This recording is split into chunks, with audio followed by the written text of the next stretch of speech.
charismatic. I keep reading this guy's charismatic. I didn't see any charisma oozing out of his veins at all. I just thought he was hopeless, a complete PR disaster. And it's not just in Britain this is going to be playing. It's going to be playing in every single country where they have FIFA matches. Although some of the original accusations have, of course, come from the UK, from the Sunday Times, from the BBC, now Lord Treesman, from the Sunday Times again that one dismissed as well. So we are generating some of the stories in the UK, aren't we? But football fans will be finding this hilarious, I'm sure. I'm sure they will.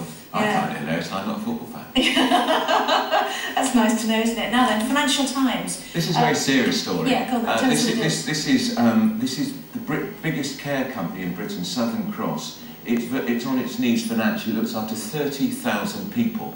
But because it aggressively expanded, it made some rather dubious investment decisions. Unless its landlords agree to cut rents by Wednesday, a lot of people in these old people's homes could be facing potentially eviction. And it's worse really, because an investigation by the Financial Times has shown that the quality of care in 1 in 7 privately run homes in England is poor or at best adequate, whereas in state-run care homes, where presumably people pay less, the record is much better.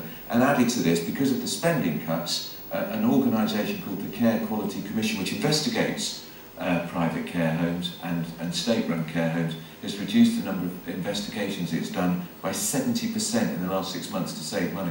Well, that is not an economy that's worth having. So this is a real crisis. It's going to worry a lot of people whose mums and dads and aged relatives are in these homes, and they do pay an awful lot of money to be in them. I have to confess, my eyes rather have been drawn to this the flush design next to the Germany story. It says luxury goods manufacturers have long tailored products for affluent Chinese consumers. Now China's tastes are influencing global product design, including toilets. Take this one, $6,500. It has features inspired by China's entertainment-obsessed consumers, not to mention their cold WCs. I don't know what they're talking about, but anyway, I've just got my eye. Who pays $6,500 for a loo, for a lavvy? Report on page 9. I think we should read more, because I don't know what they're Glad to know about. the FT's hurt market, aren't you? Yes. Now then, The Independent, Britain to become a nation of renters. Well, I don't know what this is based on particularly, but obviously young adults now are finding it more and more difficult to buy a home. I can still remember the first home I bought when I was 19 or 20, £19,000.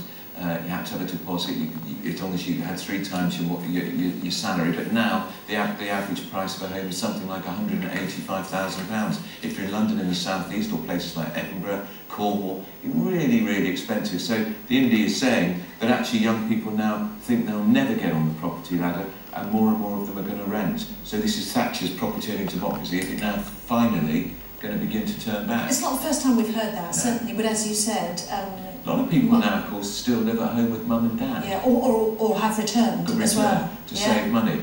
And of course, it's also a consequence of the fact that building societies now are more reluctant to lend money in the way they did before, because some of them, like Northern Rock, were so reckless, lending 6 times people's salaries, and so many people defaulted on the mortgages.